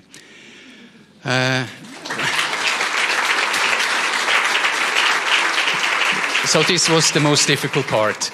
So data management in general, this is happening. It's not something about the future. Just let me see what I did, the whole value chain when I came here. I booked my ticket. They knew if some guy 4 days before buys a ticket wants to go to Ljubljana, he needs to pay a good price. So the ticket was quite expensive. So I come on Sunday morning. It was announced on the message on the app that the flight will have another gate. So I could be there right on time. I arrived right on time in Ljubljana, and then actually I wanted to go to Piran because it was only 10 o'clock in the morning. I use Google Maps and I see 2 hours drive to Piran. So it's a little bit too long for me, just for a one-day trip. So I decided to refresh some childhood memories and go to Postojna. So I opened the website of Postojna, and then I see, there are a few tickets left for the 12 o'clock tour. Not 10 tickets, only 2 tickets were left. So I thought, okay, that's great. I need 45 minutes by car with Google Maps. I arrived there 11:45. I buy the ticket online, and I can visit this beautiful cave without any queuing. So I was really impressed how these channels, how the tourist flows were channeling. So it really happens. But there is a little room of improvement, because they didn't announce that it's so cold in the cave. I had only a T-shirt, and the 1 hour was actually quite cold. But let's go back to the aviation, because we contribute quite a lot to the tourism. And for our company, a little private company, AI data management is one of the strategic pillars.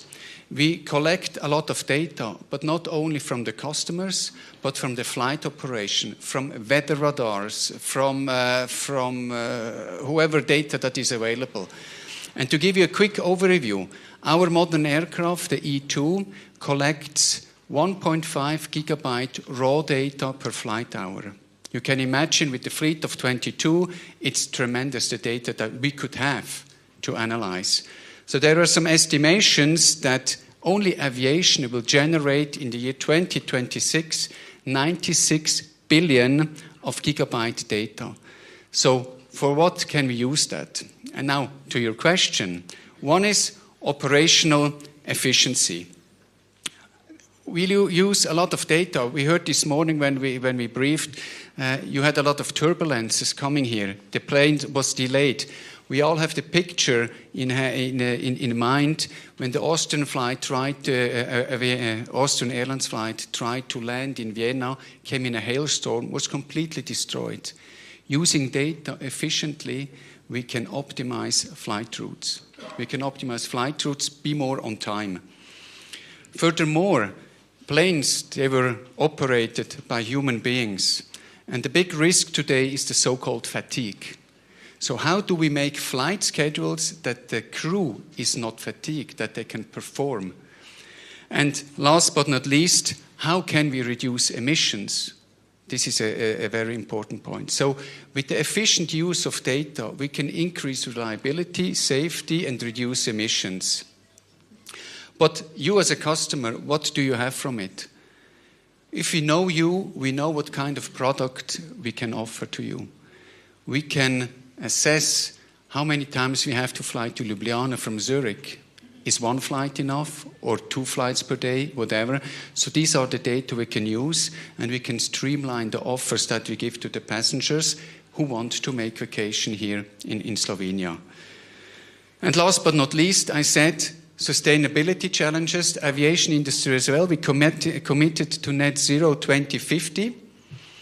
One is use modern aircraft. This will reduce the emissions by about 25%.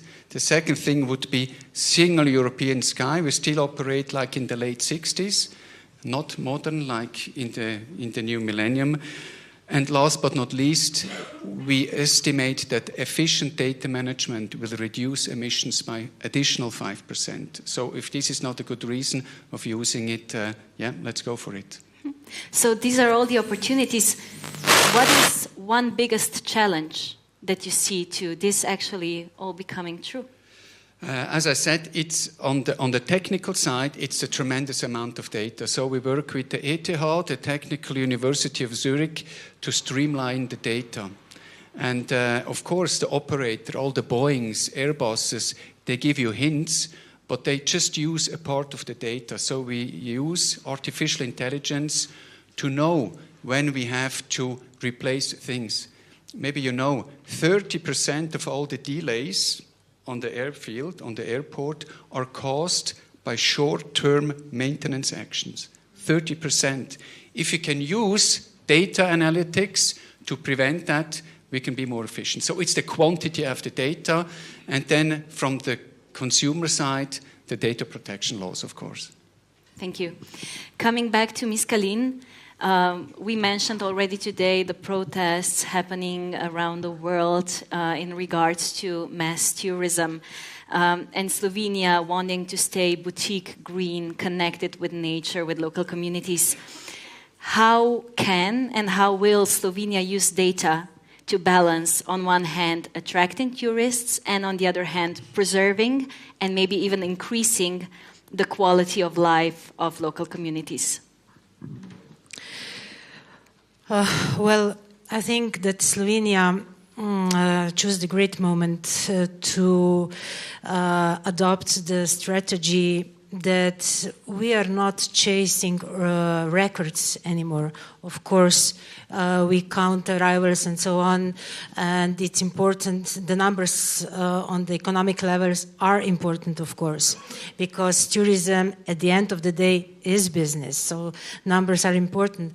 But on the other hand, I don't like to emphasize that we are a small country, but I'm rather proud of it, that we are really small, and so this is one more reason why we really need to be careful with our resources.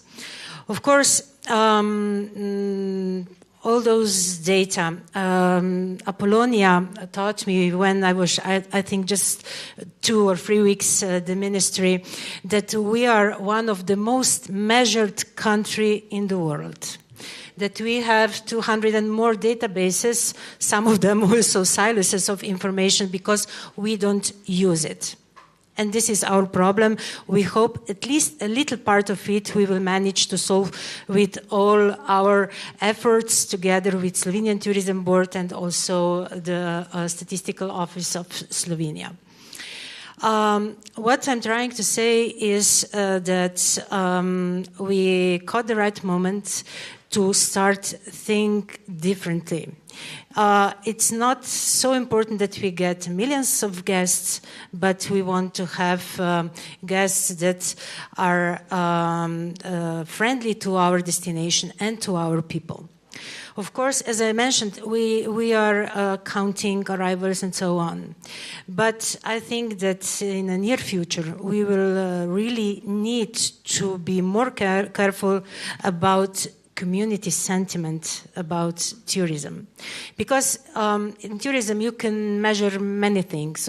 Of course, the economic impact, the environmental impact, and many other things. But I think this community sentiment will be one of the most important if we want to build the tourism as we wrote in our strategy. But, of course, the devil hides always in the details. I worked for 11 years in a small destination management organization. And at the end of the day, when somebody just said the S from the word of statistic, I said, come on, don't bother me with that. Because I have no money, I have no human resources to do that. So let's just do the tourism as we know it. We have a feeling, we know how to do it. but feeling will not be enough for the future. So that's why I really hope that all together we will manage to develop by the year 2025 the tool that will help us all to do better and more controlled and managed tourism in Slovenia. Thank you. Ms. Oblak, Flander, do we already measure the sentiment of the local communities in tourism? Not yet, but we are thinking of a pilot. Academia, yes, but official statistics doesn't. So, and I know that also Slovenian Tourist Board had some ideas how to do it, but we want to do it systematically. We will be learning from our Austrian colleagues how to do it, and try to be rational when we will be doing it, like not to invest too much, I would say, human and financial resources, and to combine it with our existing survey, where we are on one side measuring how our population is traveling, but at the same time they're living in Slovenia, so we will also ask about their sentiment towards tourists in their local area. That's our plan. I would like maybe to add something else when I was listening to the data, how to approach data, how to handle them in the future. Slovenian Statistical Office is like register-based, let's say. And for us, the biggest challenge is how to measure, let's say, soft statistics when the opinions are involved. So for this reason, it's very challenging for us to have very good data with high frequency and granularity when it comes to the behavior of tourists, their expenditure, their perception of the offer in Slovenia, and as I said, also like this sentiment of the local population. And I would also maybe like to add on the alternative data sources.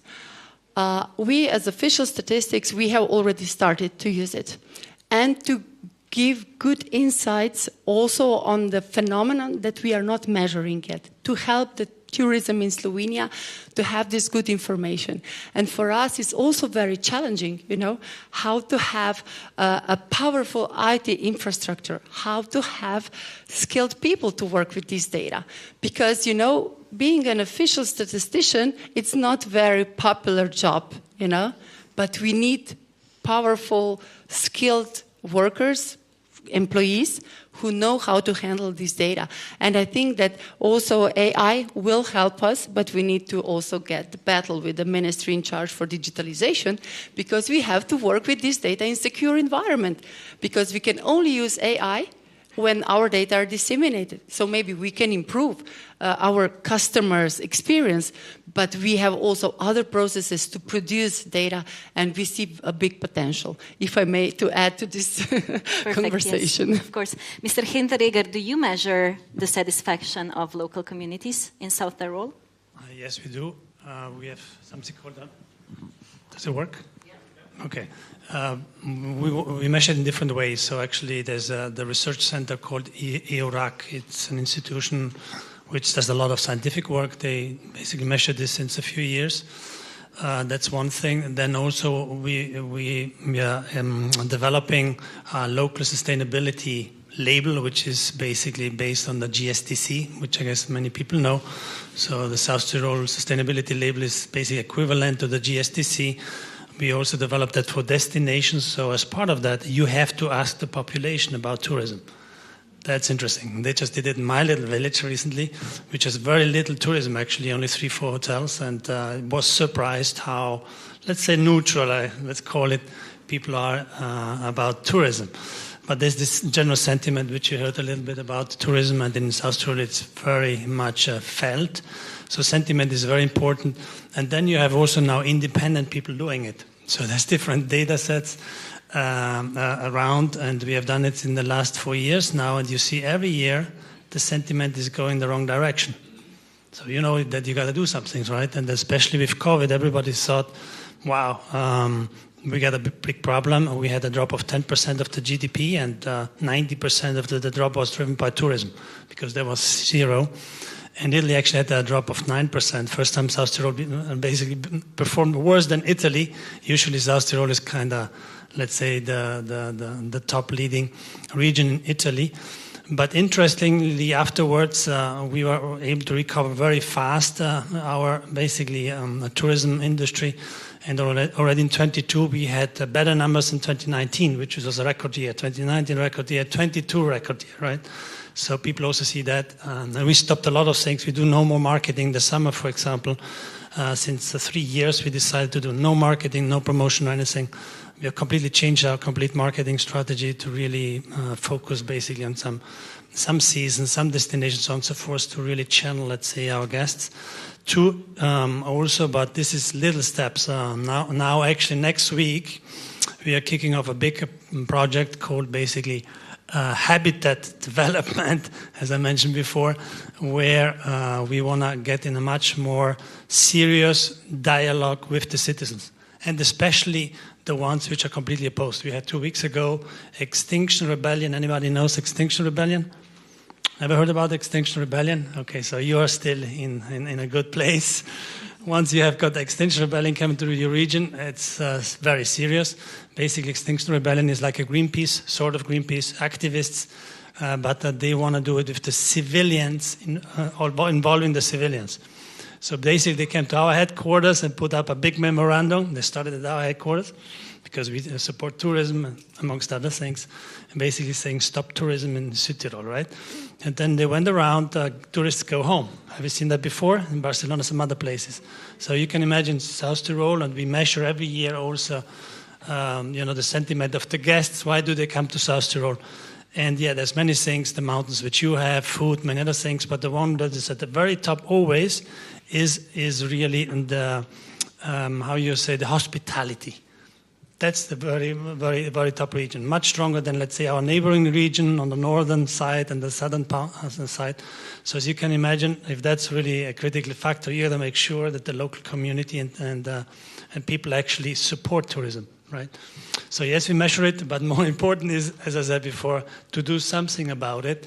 And especially regions or destinations that might not be there yet, I really highly recommend to start doing it now.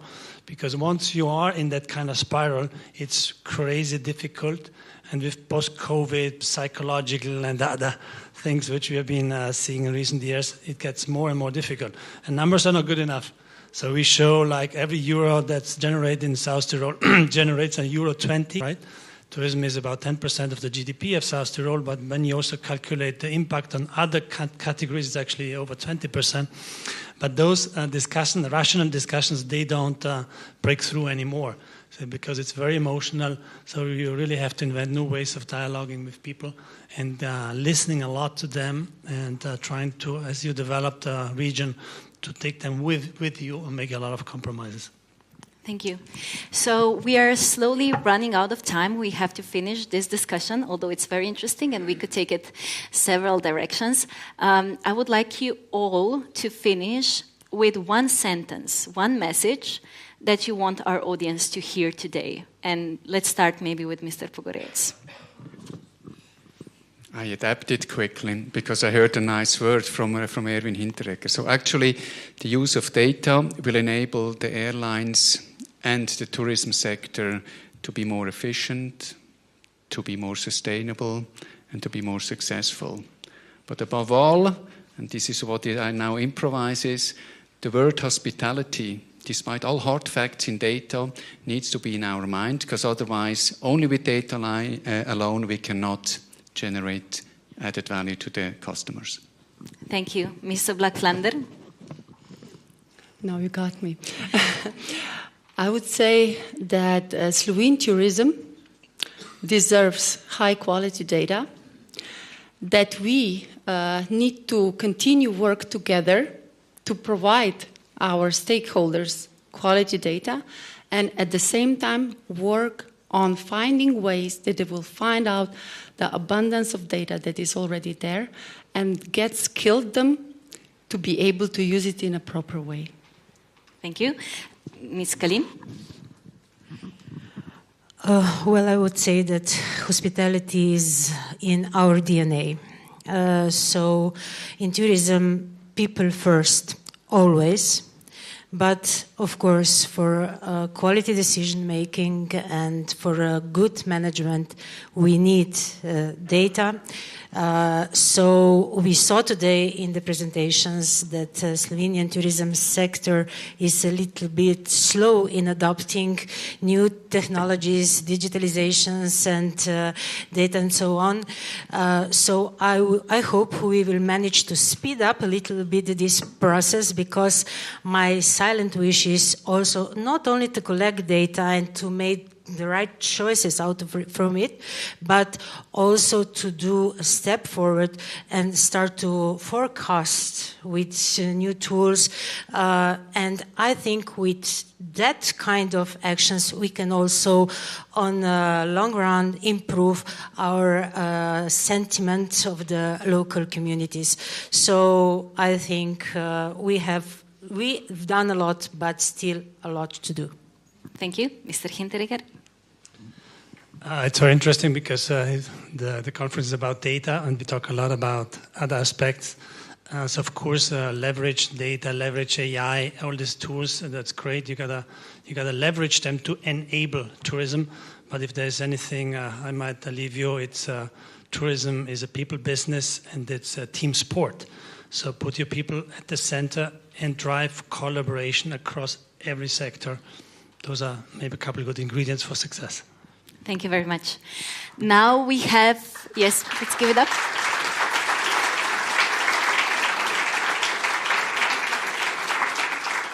We have time for one, maybe two questions, comments from the audience. We already have one lady. Please wait for our team member to bring you the microphone. Introduce yourself, and of course you can also direct your question to Ms. Bayona or Mr. Santander. They are also here to answer. Hello, Dr. Kalin, CEO, Gaia Cell, Advanced Gene and Cell Therapies. I'm interested a lot on your perspective about medical tourism. We are speaking niche product in tourism, and it adds value to the country, to the development of the country, and also to the regions. So you stop counting arrivals. You start counting what is the benefit for the local population, but also for the tourists who are coming. I started Medico Veritas 13 years ago. It is an agency which facilitated communication between patients and doctors, medical professionals. And my experience is that nobody travels and gets medical service unless it's an emergency. But there is a huge development of that niche in terms of if I go for the medical tourism, and I'm not speaking just about heart medicine, I'm speaking about wellness, rejuvenation, and dentist tourism, and neighboring countries around Slovenia, they have a plan for medical tourism, and it's an added value for the local population because it raises the quality of the service, and it gives a lot of economical impact to the homestay. So if somebody would answer for that. Thank you. Maybe we can ask Mr. Santander to give the European perspective on the topic. So medical tourism, yes. Thank you so much for the question, and it's in fact one of our, I would not call it niche, because if you in economical and statistical terms, it's a huge piece of the cake or the lasagna. Medical tourism, it is of high value for European tourism. We have a lot of data that could be interested to you. We cooperate with members of the European Parliament in focusing in promoting that, as you were saying, it has a spillover effect in society. Maybe someone going for, maybe and mental health has been like after pandemic, the new pandemic, and it's becoming a very important issue for us, as we would like, to define it a little bit better and to have a better taxonomy, because there is the porosity between what it's wellness, what it's recreational wellness, what it's medical. It's still a very gray zone in the jargon of tourism. And sometimes what you're referring is very much medical, that sometimes maybe a traveler doesn't identify him or herself as a tourist, because maybe he's going to make a surgery over the border.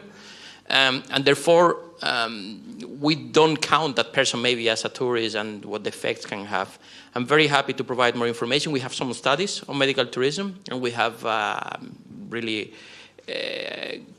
ongoing cooperations with some of the associations at the European level. So reach out maybe after the conference, please. Thank you very much, Mr. Santander. Another question, maybe? Anybody else? A question, a comment? No other questions or comments, really? Okay, so because we still have some more time, maybe let's go back to Ms. Oblak Flander. How do you see the companies in Slovenia equipped to deal with statistical data that you provide? Do you, as a statistical office, see this as a challenge, and what should be done about it? Thank you for the question. I think that the statistics which were shown today speak for themselves. More a colleague of mine could say, because he's following the digitalization of our economy. I would say that they're fragmented. They're like doing each on its own way. They're trying to make some breakthroughs. They come very often to us. Whether we can give them some additional data that they can integrate in their business models and so on. Unfortunately, official statistics cannot really help them. All our data that we can give are already open to machine readable. It's machine readable. I would say that some small companies, but this is only my view, are very digitalized. They're very, very, they're like gazelles, and some big companies, they're doing amazing things. And we have also very good Slovene experts, like lecturing abroad how to deal with data digitalization, So I would say there is a big potential, but sometimes, I don't know, they need a bit of support from the ministries and also to support their innovative ideas. And I think that the ministry is very supportive in this way. Okay, thank you very much. Any last question? We don't have any more questions, then let's give it up again for Mr. Pogorevc, Ms. Oblak Flander, Ms. Kalin, and Mr. Hinteregger. Thank you. You are now free to leave the stage.